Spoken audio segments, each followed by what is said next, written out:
Amen. Thank you very much. We're going to show this video series.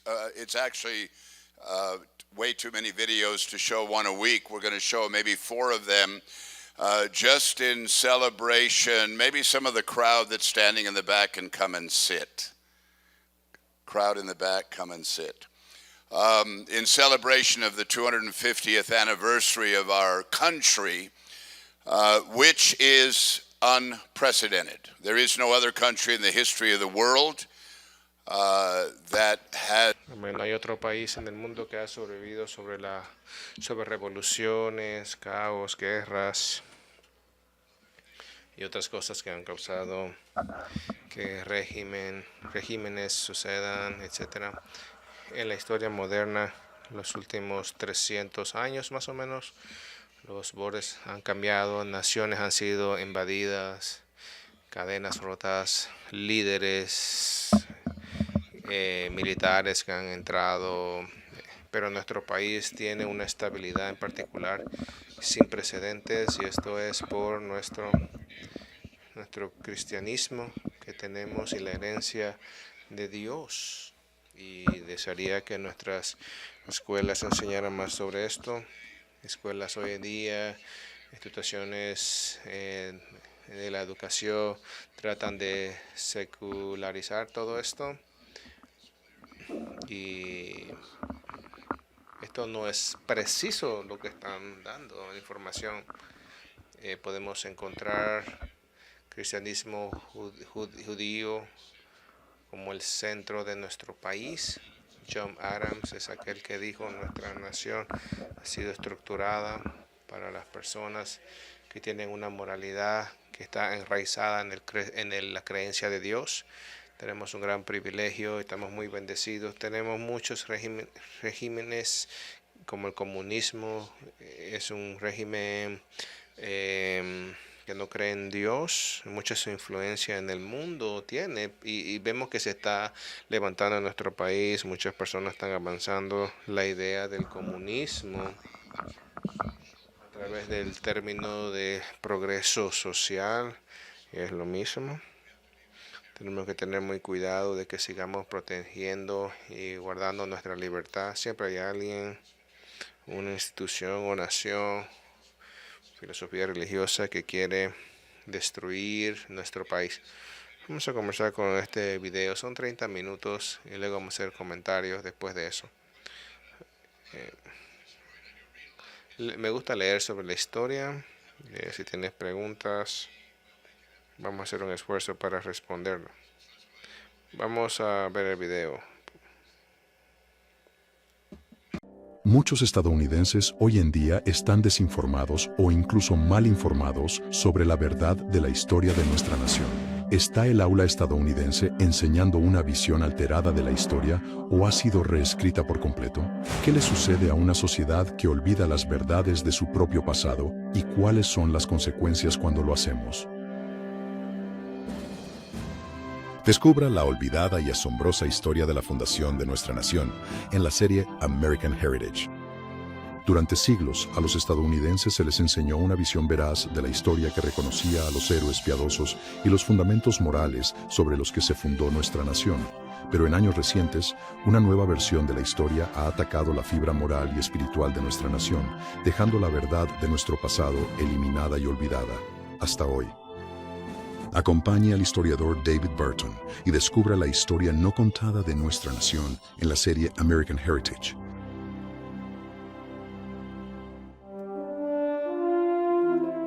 Los grandes historiadores entienden que cómo vemos nuestra historia determina las decisiones que tomamos en el presente y, en última instancia, decide el rumbo de nuestro futuro. Pero, ¿qué sucede cuando olvidamos las verdades de nuestra historia y cuáles son las consecuencias cuando lo hacemos? Redescubra la asombrosa historia del legado divino de nuestra nación en la serie American Heritage. Estados Unidos, esta es tu herencia. Una nación que no recuerda lo que fue ayer, no sabe lo que es hoy, ni lo que intenta hacer. Intentamos hacer algo inútil si no sabemos de dónde venimos o qué hemos hecho. Esto es cierto en la Norteamérica de hoy. Hemos olvidado de dónde venimos y cuál ha sido nuestro propósito, y esto es especialmente cierto en cuanto al papel de la Iglesia, de los ministros y de los cristianos en el ámbito civil. Voces estridentes, tanto dentro como fuera de la comunidad cristiana, afirman que los cristianos nunca han participado en el ámbito civil y que no deberían hacerlo ahora. Muchos cristianos incluso han adoptado esta mentalidad restrictiva y han aceptado una visión compartimentada que les permite expresar su fe y valores en la Iglesia, pero que segrega esa misma fe y valores del ámbito civil. Sin embargo, las enseñanzas de la Biblia rechazan este enfoque compartimentado de la vida, y nuestra historia demuestra que por generaciones los cristianos adoptaron el punto de vista correcto. Hoy tenemos una oportunidad que pocos en nuestra historia han tenido, una oportunidad para mejorar drásticamente nuestra cultura y ser sal y luz en varias áreas estratégicas de la esfera pública. Sin embargo, la Iglesia perderá esta oportunidad y le fallaremos a las futuras generaciones, a menos que cambiemos nuestra forma de pensar y actuar. Para lograrlo, primero debemos entender el verdadero papel histórico y bíblico de los cristianos en el ámbito civil.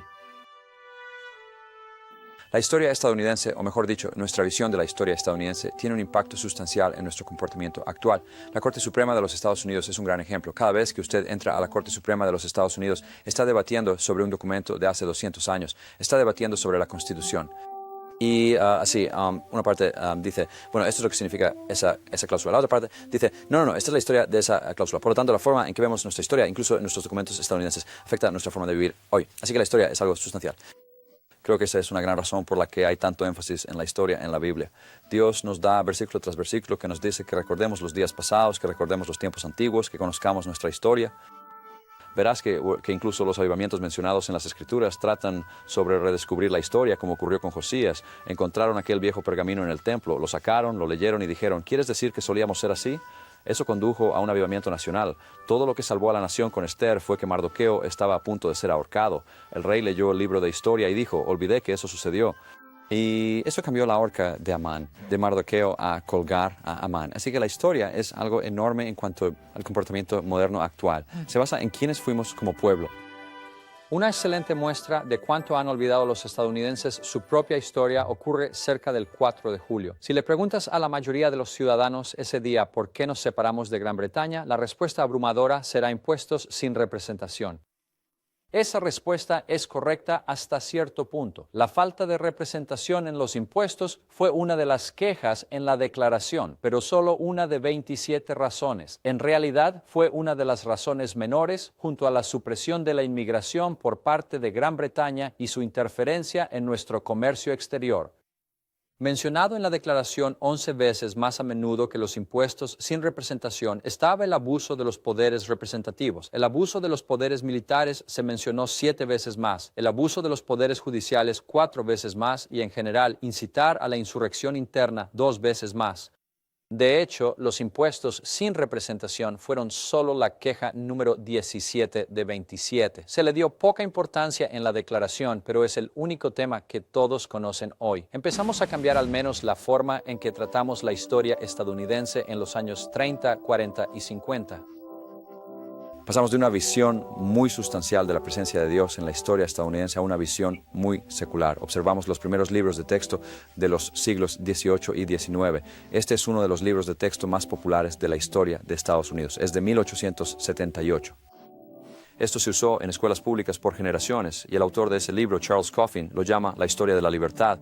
Él dice que si no ves la mano divina trabajando tras bambalinas en lo que sucede en la historia será un enigma incomprensible. Y eso es en lo que se ha convertido para los estudiantes estadounidenses. Hemos quitado la mano de Dios de la historia. Ya nada tiene sentido, es solo una serie de fechas, lugares y eventos. La historia no tiene un propósito, es un enigma incomprensible. Muy poco les gusta realmente la historia hoy tal como se enseña, pero solíamos enseñar historia de una manera muy diferente. En las décadas de 1920, 30 y 40 apareció en escena todo un nuevo grupo de escritores históricos. Charles y Mary Beard, W. E. Woodward, Fairfax Downey, y empezaron a decir, ¿saben? Lo único que realmente motiva a la gente es el dinero, eso es lo único que le importa a nadie. Enseñemos historia así. Así que empezaron a escribir toda una serie de libros de texto que eran lo que llamaban la visión económica de la historia, la visión económica de la Declaración, la visión económica de la Constitución, la visión económica del pueblo-estado. Todo era economía. Bueno, el problema es que al aplicar ese paradigma a la historia estadounidense, lo hicimos oficialmente en los años 60, los autores de libros de texto adoptaron lo que se llama la visión económica de la historia de Estados Unidos.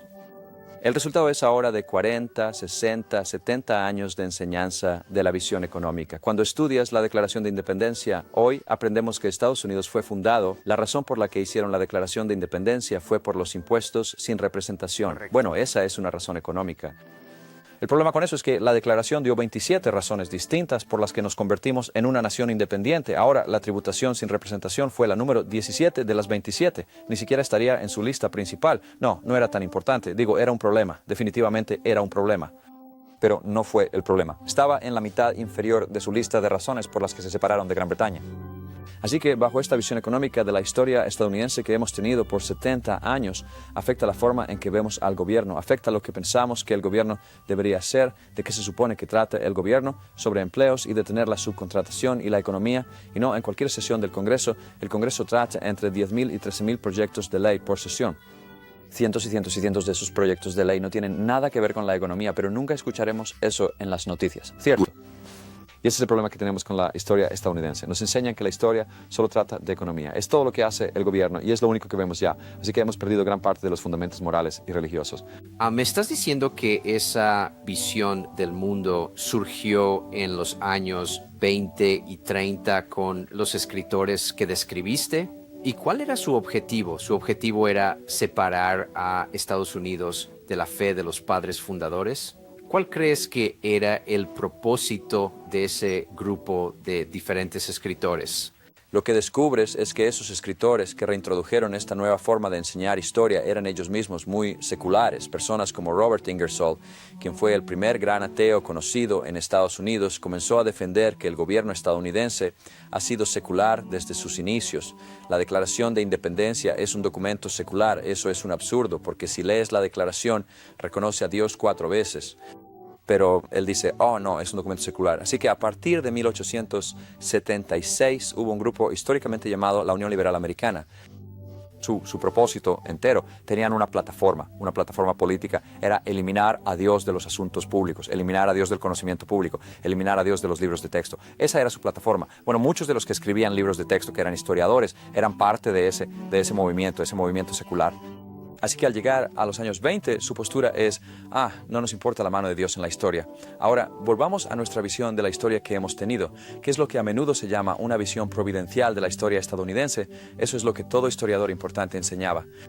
Vaya, George Bancroft, llamado el padre de la historia estadounidense, enseñó que la providencia de Dios en la historia es tan importante como los eventos que ocurrieron, hacia dónde intentaba Dios llevar la historia. Daniel Webster tiene una gran cita. Él dice, la historia es la providencia de Dios en los asuntos humanos, y esa es su definición de historia. Así que no evitamos hablar del hecho de que al firmar la Declaración de Independencia, muchos de los firmantes lo hicieron porque dijeron que buscaban la libertad religiosa. El rey no les permitía tener sociedades bíblicas, vetó sus sociedades misioneras, exigió una iglesia establecida, no podían elegir dónde, y los fundadores dijeron, por eso nos separamos. Así que déjeme asegurarme de que entiendo lo que intenta decir. Básicamente, la historia de Estados Unidos se contó correctamente durante unos 100 años. Entonces, en realidad más tiempo está que bien. eso, porque si tomas las primeras historias que tenemos en Estados Unidos, comienzan en la década de 1630 de la plantación de Plymouth, y desde 1630 hasta cerca de 1900, unos 270 años, contamos la historia tal como sucedió, lo que significaba que había muchos aspectos religiosos, morales y gubernamentales que no eran económicos. Así que durante los 170 años enseñamos el alcance completo de la historia estadounidense. Alrededor de 1900 empezamos a alejarnos de eso. En los años 20 empezamos a enseñar una visión muy secular, y desde los años 60 solo hemos enseñado una visión económica de la historia, y eso elimina el 95% de lo que sucede en la historia. Los grandes historiadores entienden que cómo vemos nuestra historia determina las decisiones que tomamos en el presente y, en última instancia, decide el rumbo de nuestra. Pero, ¿qué sucede cuando olvidamos las verdades de nuestra historia y cuáles son las consecuencias cuando lo hacemos? Redescubra la asombrosa historia del legado piadoso de nuestra nación en la serie American Heritage. Estados Unidos. Esta es tu herencia. En las décadas de 1920, 30 y 40, un nuevo grupo de escritores históricos comenzó a redactar libros de texto en Estados Unidos. Incluían a Charles y Mary Beard, W.E. Woodward, Fairfax Downey y muchos otros escritores. Al creer aparentemente que lo único que importaba en la vida era el dinero, comenzaron a enseñar la historia de Estados Unidos con ese énfasis e introdujeron lo que ahora se llama el enfoque económico de la historia estadounidense, escribiendo libros como este, La base económica de la política. También presentaron la base económica de la Constitución, la base económica de la Revolución y, en otras palabras, la economía era la base. Y como la cláusula económica en la declaración era la imposición sin representación, esta es la única cláusula que hemos aprendido en nuestros libros de historia durante el último medio siglo. Y ahora, tras 2 generaciones a las que se les ha enseñado que la economía es lo único que importa, nuestro comportamiento parece ajustarse a esa enseñanza.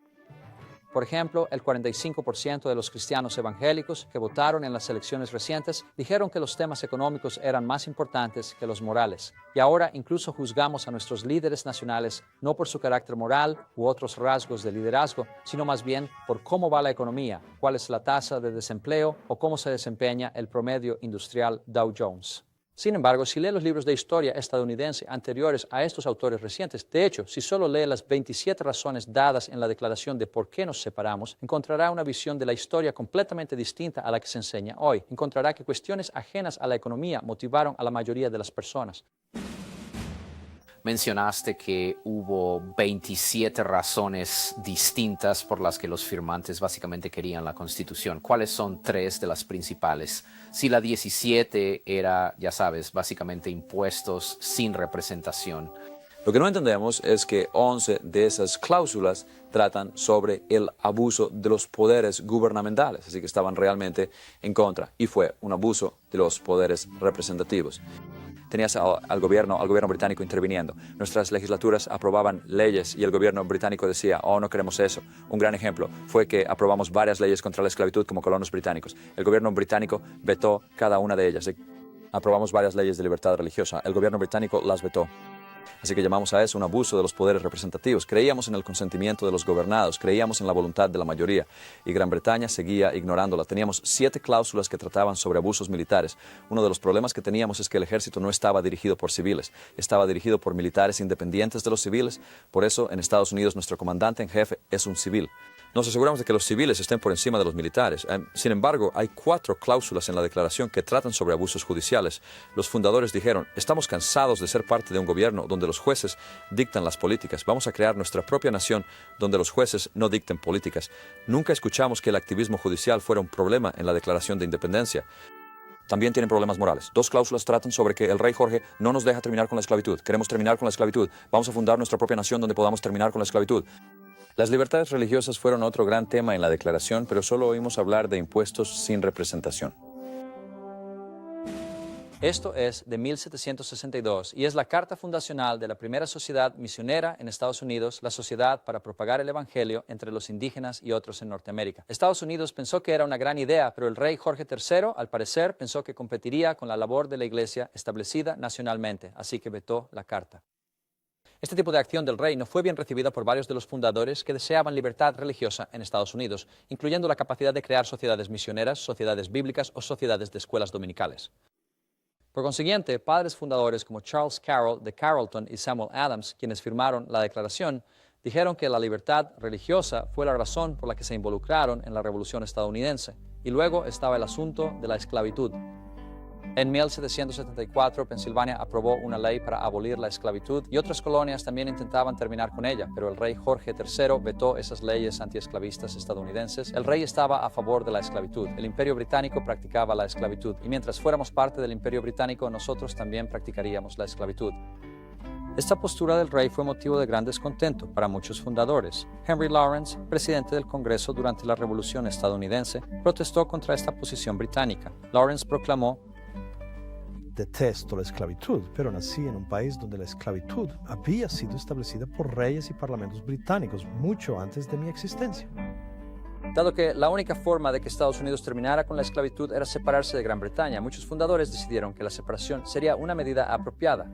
De hecho, cuando Thomas Jefferson redactó la Declaración de Independencia, escribió personalmente la cláusula que declaraba: el rey Jorge III ha librado una guerra cruel contra la propia naturaleza humana, violando sus derechos más sagrados a la vida y a la libertad en las personas de un pueblo distante que nunca lo ofendió, cautivándolos y llevándolos a la esclavitud en otro hemisferio o a sufrir una muerte miserable en su transporte hacia allí.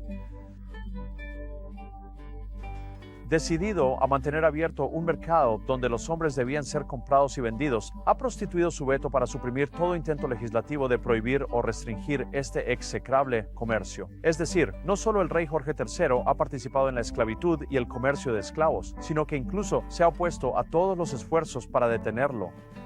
Acabar con la esclavitud era tan importante para tantos fundadores que cuando Estados Unidos se separó de Gran Bretaña en 1776, varios estados comenzaron a abolirla, incluyendo Pensilvania, Massachusetts, Connecticut, Rhode Island, Vermont, Nuevo Hampshire, Nueva York y otros. Así que alguien en algún momento decidió que Estados Unidos debía recordar su pasado y su historia a través del todopoderoso dólar. Eso es Exacto. Básicamente porque lo que pasó. eso era todo lo que les importaba a esos escritores. A esos escritores en particular no les importaba Dios, no les importaba la religión ni la moral. Lo que les importaba era la economía y el lucro. Y eso es lo que les importaba. Eso es sobre lo que escribieron. Y verán que la mayoría de los escritores escriben sobre lo que les importa. Bueno, lo que pasó fue que les permitimos ser los autores de los libros de texto durante varias décadas. Y lo que sucede en los círculos históricos es que empiezas a repetir lo que dicen otros historiadores, adoptas su paradigma y eso se convierte en lo que todo el universo de historiadores en ese campo dice y olvidas cuál era tu historia y eso es realmente lo que hicieron. ¿Por qué? ¿Por qué cree que eligieron el aspecto económico? ¿Era algo realmente predominante y eso cambió? La forma en que realmente la lectura de la historia de nuestros hijos se ve afectada por la decisión de alguien de que la historia deba ser vista a través del dólar. Absolutamente, eso ha influido y sigue influyendo hoy en día. Si miras los libros de texto actuales, seguimos enseñando que los problemas económicos son la base de todo. Por ejemplo, al enseñar sobre la colonización y los primeros colonos que llegaron a América y la colonia de Virginia, si miras los libros de texto actuales, dicen que la colonia de Virginia se fundó para buscar oro. Bueno, si lees la carta fundacional de la colonia de Virginia, eso aparece listado por ahí en el punto 22, 24 o 26. Lo primero de todo era la propagación del Evangelio.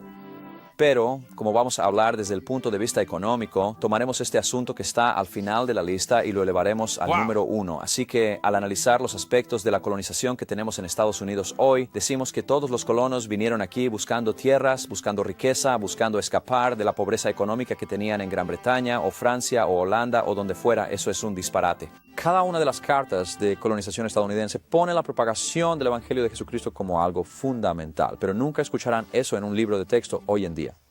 Por eso es tan importante volver a examinar los documentos originales y no la interpretación de alguien más. Y eso es lo que hacen los libros de texto, tergiversar la visión del autor. Los grandes historiadores entienden que cómo vemos nuestra historia determina las decisiones que tomamos en el presente y, en última instancia, decide el rumbo de nuestra. Pero, ¿qué sucede cuando olvidamos las verdades de nuestra historia y cuáles son las consecuencias cuando lo hacemos? Redescubra la asombrosa historia del legado piadoso de nuestra nación en la serie American Heritage. Estados Unidos, esta es tu herencia. No todos los estados abolieron la esclavitud de inmediato y también es cierto que, aunque la inmensa mayoría de los padres fundadores estaban en contra de la esclavitud, no todos lo estaban. De hecho, la enérgica denuncia de Jefferson sobre el comercio de esclavos en el borrador original de la Declaración fue tan duramente criticada por los delegados de Georgia y Carolina del Sur que su cláusula fue eliminada de la Declaración y se insertó una condena más leve. Sin embargo, el deseo de acabar con la esclavitud fue un factor importante en el pensamiento de muchos padres fundadores. De hecho, este documento es la constitución de la primera sociedad antiesclavista de Estados Unidos, fundada por Benjamin Franklin y el doctor Benjamin Rush, quienes firmaron la Declaración de Independencia. La fecha de esta constitución es 1774. Esta sociedad se fundó 2 años antes de nuestra separación de Gran Bretaña. Esto fue un acto de desobediencia civil, pues el rey Jorge III había dicho que no podíamos acabar con la esclavitud. Pero estos 2 fundadores ignoraron ese hecho y trabajaron para terminar con la esclavitud de todos modos. De hecho, el doctor Benjamin Rush lideró la lucha contra la esclavitud por casi 4 décadas e incluso encabezó el movimiento abolicionista nacional. Para muchos fundadores, su deseo de acabar con la esclavitud tenía una motivación religiosa. Consideren, por ejemplo, este discurso de John Quincy Adams. Él odiaba tanto la esclavitud y luchó tanto contra ella que fue apodado el gran sabueso de la esclavitud por sus esfuerzos implacables para abolir ese mal. En este discurso, Adams cita el pasaje bíblico de Lucas 4, donde Jesús declaró que había venido a dar libertad a los cautivos. John Quincy Adams señala entonces que si esa era la meta del Salvador, también debería ser la meta de todos los cristianos. Ellos también deberían trabajar para acabar con la esclavitud.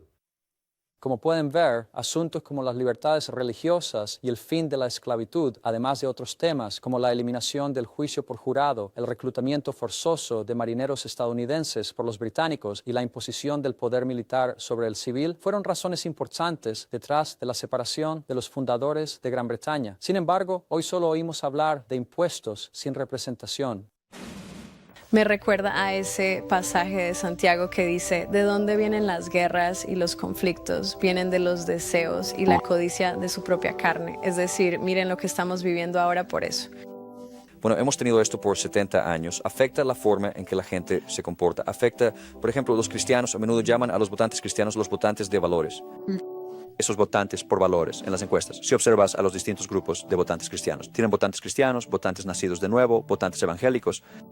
Los votantes evangélicos son quienes se toman su fe más en serio. Son los que viven según las Escrituras, o al menos eso dicen en las encuestas.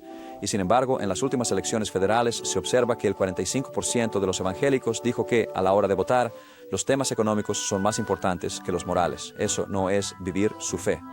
Pero eso es lo que se les ha enseñado durante 70 años. Ni siquiera reconocen la influencia que tiene. Y eso es un problema. Lo que acabas de decir fue realmente importante. Hablando de lo moral y lo económico, porque hay todo un grupo de evangélicos que hacen eso, que me da más, ¿sabes? Que hay de... mis problemas financieros. Bueno, y mire, esto afecta incluso la forma en que analizamos las noticias. Sí. Porque en los debates presidenciales recientes hemos estado televisando debates presidenciales desde Nixon. Y al observar los debates presidenciales recientes, los últimos presidentes han tenido el tema del matrimonio en sus debates. Es interesante que en los debates presidenciales más recientes, en el último debate, la palabra empleos se mencionó 157 veces. La palabra matrimonio se mencionó una vez. Eso no le llamó la atención a nadie. Nadie lo notó porque se supone que deben hablar de empleos. Se supone que deben hablar de... Bueno, el matrimonio es un tema importante. Lo hemos visto estado tras estado. Lo hemos visto en familia tras familia. Es fundamental para toda religión importante en Estados Unidos. Pero no se habla de ello y no lo notamos porque nos han enseñado la visión económica de la historia estadounidense. Dave, creo que si voy a sacar algo en claro de nuestra conversación de hoy, es que en algún momento hablas principalmente de finales del siglo XIX, principios del XX y finalmente hacia 1960. La forma en que vemos nuestra historia cambió por completo debido a un grupo de autores de libros de texto que decidieron ver la historia a través del todopoderoso dólar. Déjeme darles una imagen de esto, porque esto es realmente bueno. Tomen a alguien como Alexis de Tocqueville, quien vino a Estados Unidos en la década de 1830. Estados Unidos creció tan rápido que entramos en lo que se llamó el excepcionalismo estadounidense. En todo el mundo, la gente miraba a Estados Unidos y decía, ¿cómo hicieron eso? Quiero decir, solo han tenido una revolución y han pasado décadas. Nosotros hemos pasado por varias en Francia y varias en Polonia, etc. Así que la gente venía a Estados Unidos como extranjera para ver qué nos hacía diferentes. Alexis de Tocqueville lo hizo de 1831 a 1834. Regresó a Francia y escribió sus hallazgos para los franceses, diciendo, esto es lo que hace a Estados Unidos diferente. Y lo hizo en este libro de aquí. Este es el libro que él hizo para los franceses. Está traducido al inglés y también recorrió Estados Unidos, porque aquí hay un francés diciendo, esto es lo que hace a Estados Unidos sustancialmente diferente.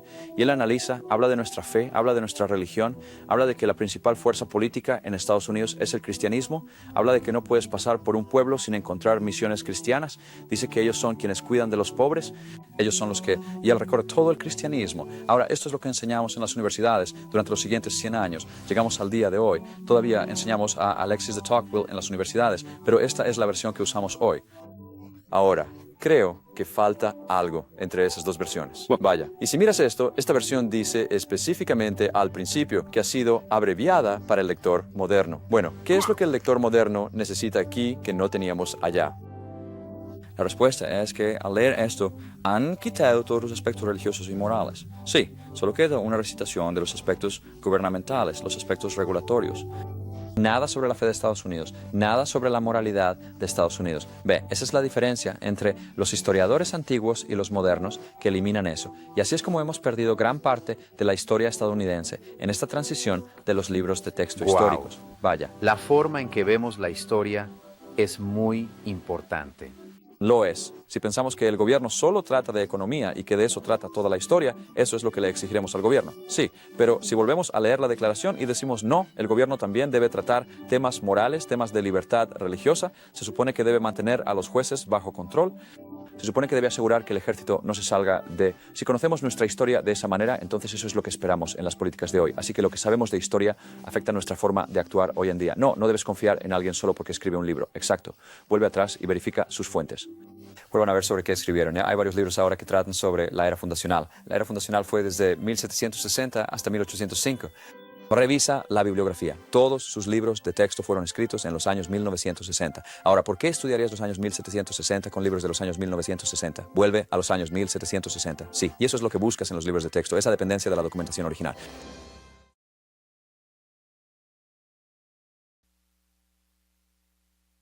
Gracias por eso. Vamos a aprender mucho. Es muy interesante y espero que tú hayas disfrutado eso. Vamos a mostrar 3 más de eso. Estoy leyendo un libro ahora mismo y puedo decirte de que es uno de los mejores libros de la historia que he leído. Jennifer López me lo dio hace un tiempo atrás.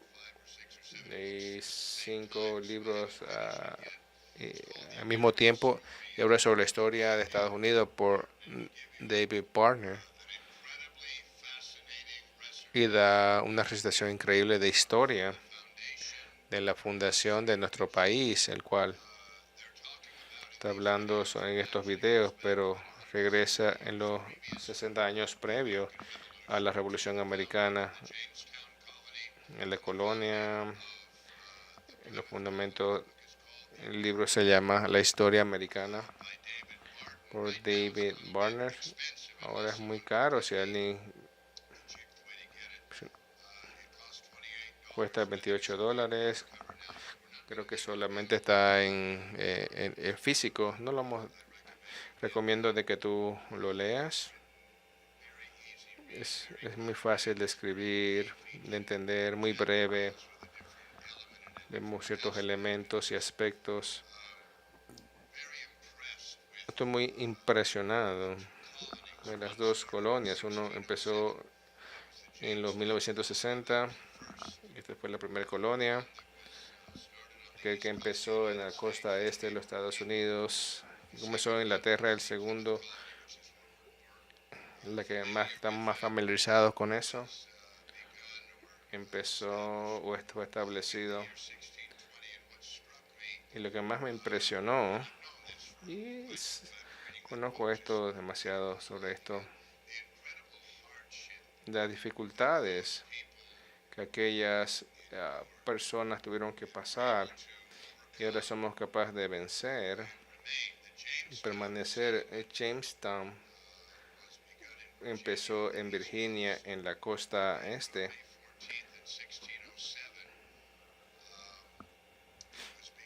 Empezó por lo que se llama la Compañía Virginia de Inglaterra con el propósito de tratar de monetizar el descubrimiento de Estados Unidos y se convirtió en el primer.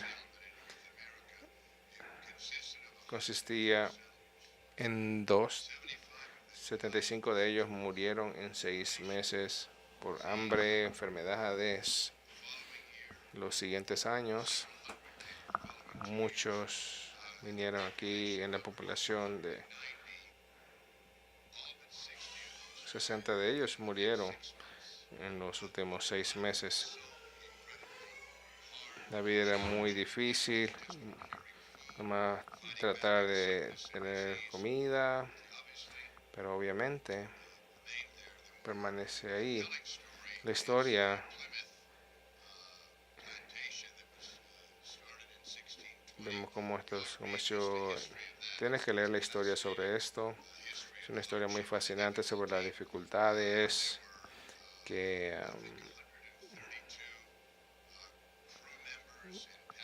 muchos pasajeros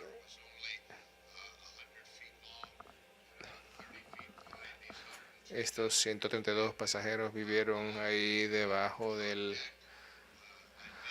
estado en una reproducción de este tipo de avión, y tuve que meter en mi cabeza ahí bien abajo porque solo era como de 5 pies de alto.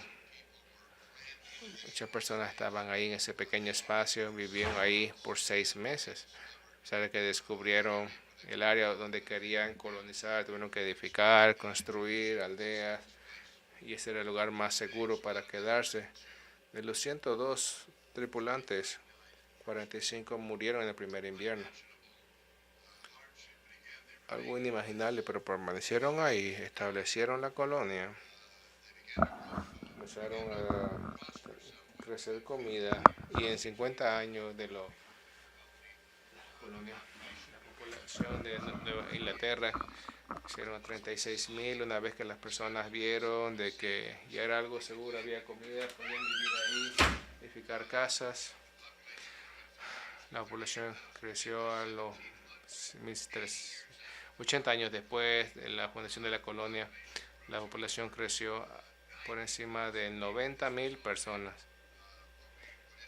Esto es lo que hoy es Massachusetts, la mayoría de Massachusetts y Connecticut. Y 100 años después del fundamento, la población creció a 170,000. Los próximos 50 años, sino a 2.5 millones, y es donde la revolución ocurre. Otra cosa que leí que no mencionó: los cristianos religiosos era algo primario, era lo que lo movía demasiado, pero otro factor eran los impuestos sin representación. Eso significa el gobierno británico determinaba cuánto de tus ganancias iban a remover sin tú tener que decir algo. Hoy tenemos representación cuando se trata de los impuestos. Podemos votar ciertos impuestos. Muchas se escucha sobre quieren incrementar tus impuestos para construir algo, hacer un tipo de obra o proyecto, y te dejan votar. Y eso es impuestos sin representación. Tú puedes decir algo. Ellos estaban poniendo impuestos a productos hechos en Estados Unidos, creados en Estados Unidos, de tela, comida, etcétera, y ponían impuestos y tú no podías decir nada. El otro factor que movió a la revolución, que era un elemento cristiano, era ser dueño de propiedades. En Gran Bretaña en ese tiempo no había dueños. El rey era dueño de todo. Podía permitir a alguien que viva en un pedazo de propiedad, alguien noble, etcétera, pero en cualquier momento podía removerlos. Era soberano absoluto. Cuando la colonia empezó a ser establecida, él también era dueño de todo esto. Era esta autoridad tiránica, y esto causaba uno de los factores, como dijo cuidadosamente, que causó uno de los factores que nos llevó a la revolución. La libertad que tú tienes hoy, empiezas un negocio, sí tienes que pagar impuestos, puedes volverte un millonario, un billonario como Elon Musk. Tenemos libertad en Estados Unidos, y eso es lo que estaban peleando: libertad religiosa, la libertad de ser dueño de propiedad, tener negocios, no solo estar oprimido sin decir algo.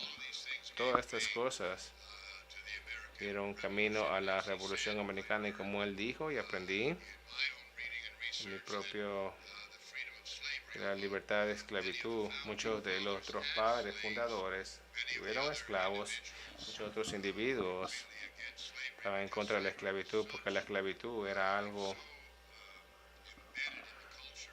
muy arraigado en la cultura, en la colonia, en Estados Unidos. Tomó mucho tiempo tomó la guerra civil,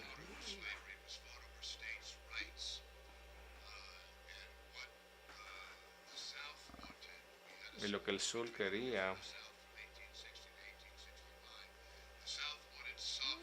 el sur quería ser soberano, no quería el gobierno federal, tenía un tipo de autoridad sobre ellos. Entonces, cuando Lincoln hizo un movimiento, abolió la esclavitud, y el sur dijeron, no, queremos esclavitud, no queremos que tú tengas ese tipo de autoridad sobre nosotros, pero sino qué hacer. Entonces fueron a la guerra. Querían ser un país separado. Lincoln quería mantener al país junto. El norte ganó la guerra y la nación se preservó. Hay muchos detalles que aprender sobre la historia que nos ayudan, la perspectiva que tenemos que tener. Y como él dijo, estaba fascinado con lo último que dijo. El libro habló sobre mucho de lo cristianismo, sobre nuestra sociedad, cómo removieron eso y dejaron nomás lo parte económico y secular. Hay una estrategia que mueve aquí, por eso que estamos aquí, porque el socialismo tiene mucha fuerza, porque nuestra nación se ha convertido más secular en el gobierno, filosofía. Los cristianos están identificados como mencionaba, los que votan con valores. La moralidad importa. Cómo tú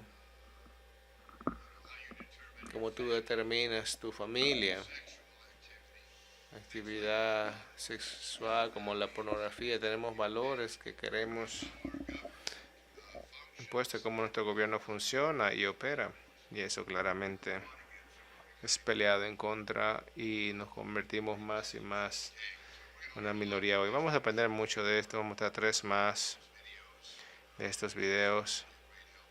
Es una gran ayuda y bendición. ¿Alguien tiene un comentario o pregunta?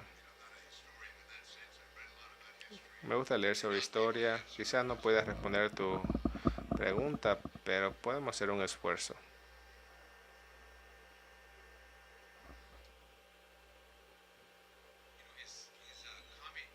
Su comentario aclaró mucho sobre mis preguntas, porque fui a Washington, D.C.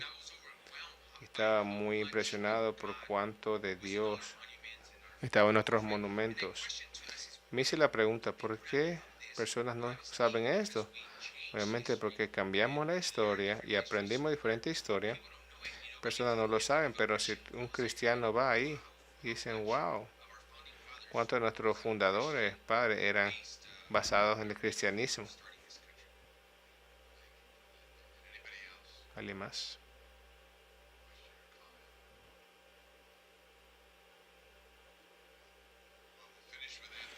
Terminar ahí.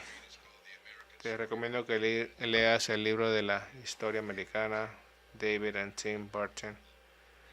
Léelo. Vamos a comenzar el servicio muy pronto. Va a tener un gran tiempo.